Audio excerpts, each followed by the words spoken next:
Hey y'all, hey, I'm back. I've been really trying to put this one off because I know people gonna be on my neck because I ain't had no kids yet. Um, but it is what it is, okay? um, I feel like we went from one extreme to the other with raising our children.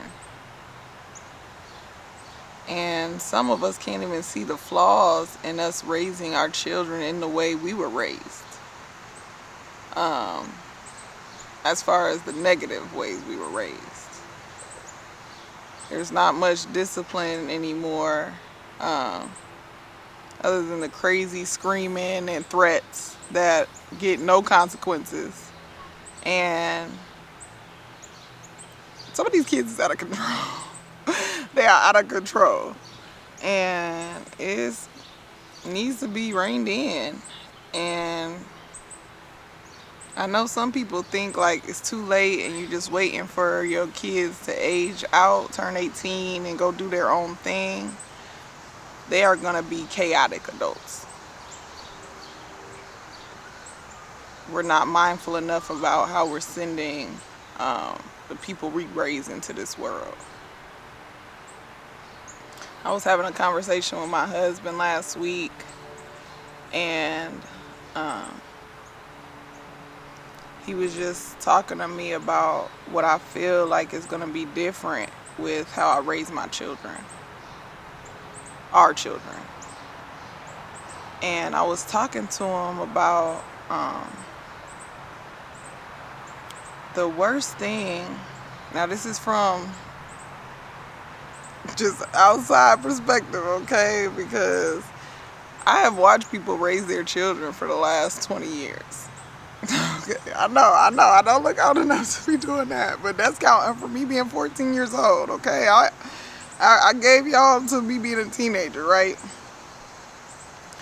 And the thing that I have noticed in what people despise in their children most is their worst quality. They get it from us. There's not a part of their personality, and it is two parents, right? It's not just you know, maybe it's a lack of the other parent or you and the other parent being complete opposites. But yeah, what people really go in about or that they hate about their kids, it's their worst trait. And I told him what I found important was, and it won't be perfect. I know that I've never delivered a child. I've never had to have a child constantly chase me down and need me for everything. But what I knew was important. And I even told God if I did not heal myself up or get myself corrected in the worst things about myself, the things I learned as far as I ain't need a man, or that I could talk disrespectfully, or scream, or be irate because somebody did it to me. I told God if I could not get those things fixed, I would not do it. Because I knew that I could not face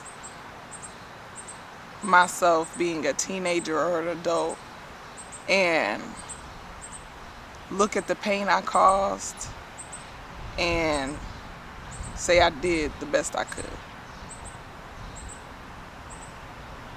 I would not be able to face that.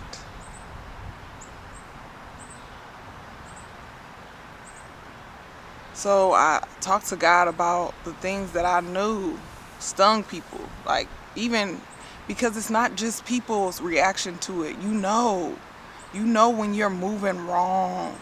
You know when there's something, and even we'll say, like, even with the I did the best I could, there's things you see that you're doing nothing about. And sometimes even when they are littler, you think it's cute, you think it's funny, you're entertained by it, and then you hate it in teenage form.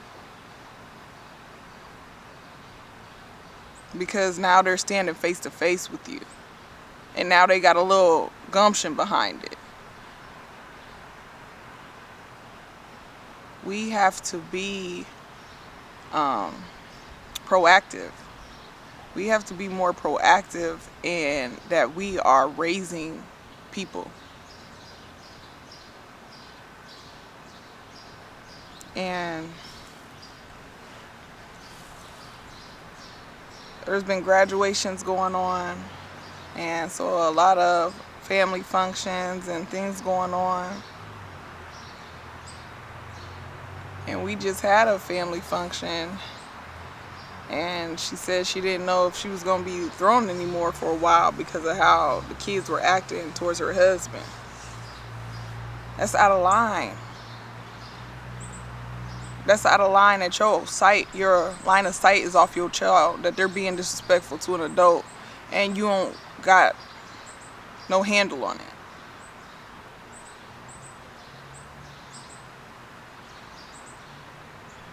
And some of it was the restriction we had growing up, or how strict our parents were, that y'all letting y'all kids be miniature yous, doing everything because you like, well, I'm doing it, I can't tell them no, you can. And if it's something that you're questioning about, we need to change things in ourselves. We need to change things in ourselves, like they are really a reflection of us.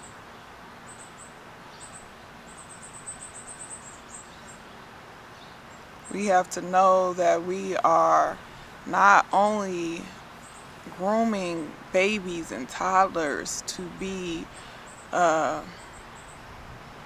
confident, loving, secure version to themselves, but to other people.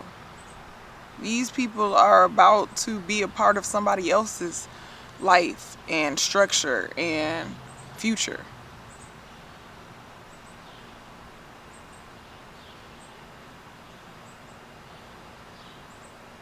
And we have to not only teach them how to have those things for themselves, but to receive those things from other people. I think we have let it go a little while with even leaving our children alone so much. And not just like you're not at the house with them, but even for them to be in their rooms or to themselves so much that they're taking in things that you have no idea.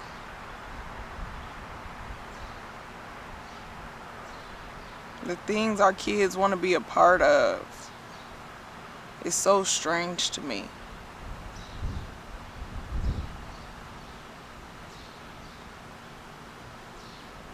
And we got to take a step back, that it's not just nature, it's nurture. We need to take a proud step forward in pouring into our children.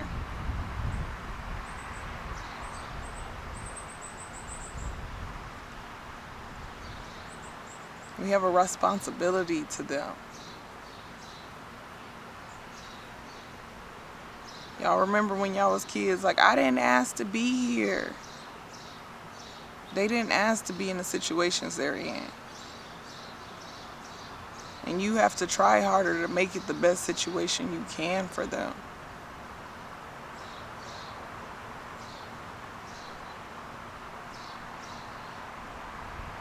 I was talking to somebody and I was talking about how strict our raising was. You know, we didn't have cell phones. We weren't allowed to listen to certain things. We weren't allowed to go places.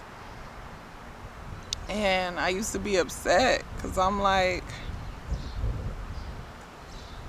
I wanted to. But now I'm like standing in front of the kids that could. And I'm grateful for it. I'm grateful that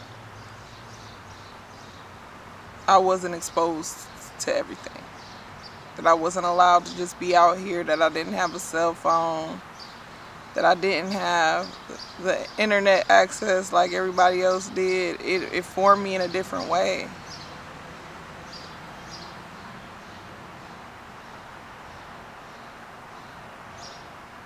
And I know people about to see when these children come, like, oh, okay, they different. They gonna be different. They are going to be different. And I'm not ashamed of that. And when they're old enough and they want to experience things, they're more than welcome to. But how me and my husband is rearing ours in our house, they gonna shake the world. The world is not going to be able to sway them and have them questioning themselves. They will be whole.